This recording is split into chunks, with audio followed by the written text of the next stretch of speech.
Visakha beach లో అట్టహాసంగా ప్రారంభించిన ఫ్లోటింగ్ బ్రిడ్జ్ శనివారం మళ్లీ తెగిపడింది. గత వారం ప్రారంభించిన ఈ బ్రిడ్జ్ మరుసటి రోజే 2 ముక్కలైన విషయం తెలిసిందే. 24 గంటల్లోనే టీ పాయింట్ తెగిపడి కెరటాలకు సుదూరంగా కొట్టుకుపోయింది. ఫ్లోటింగ్ బ్రిడ్జ్ ప్లాట్ఫామ్ తెగే సమయంలో సందర్శకులు లేకపోవడంతో పెద్ద ప్రమాదమే తప్పింది.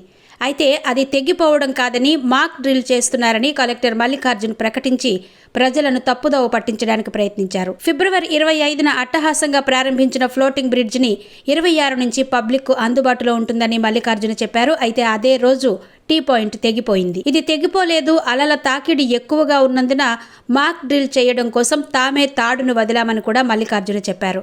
అయితే ఆ రోజు నుంచి 5 రోజులైనా ఫ్లోటింగ్ బ్రిడ్జ్ ప్రజలకు అందుబాటులోకి వస్తుందో లేదో మల్లికార్జున ప్రకటించలేదు.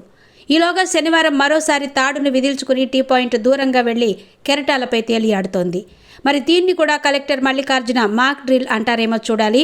విశాఖ బీచ్లోని సముద్రపు కెరటాలపై నిర్మించిన ఫ్లోటింగ్ బ్రిడ్జ్ను సందర్శకులు చూసి నవ్విపోతున్నారు. ఆ తర్వాత కూడా అధికారులు నానా హంగామా చేసి తెగిపడిన ముక్కను బ్రిడ్జికి అతికించే ప్రయత్నం చేశారు. అయినా శనివారం మళ్లీ ఫ్లోటింగ్ బ్రిడ్జ్ తెగిపోయి సముద్రం మధ్యలో ఊగిసలాడుతోంది. ఆ తర్వాత కూడా అధికారులు నానా హంగామా చేసి తెగిపడిన ముక్కను బ్రిడ్జికి అతికించే ప్రయత్నం చేశారు.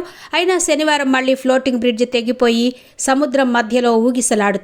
విఎంఆర్డీఏ కమిషనర్ హోదాలో జిల్లా కలెక్టర్ డాక్టర్ ఏ మల్లికార్జున ఏకపక్షంగా 1.60 కోట్లతో చేపట్టిన ఈ ప్రాజెక్టుపై తీవ్ర విమర్శలు వస్తున్నాయి. మరోసారి ఫ్లోటింగ్ బ్రిడ్జ్ తెగిపోవడంతో సందర్శకులు నవ్విపోతున్నారు. ఈ వ్యవహారంపై సమగ్ర దర్యాప్తు జరపాలని విశాఖ ప్రజలు కోరుతున్నారు.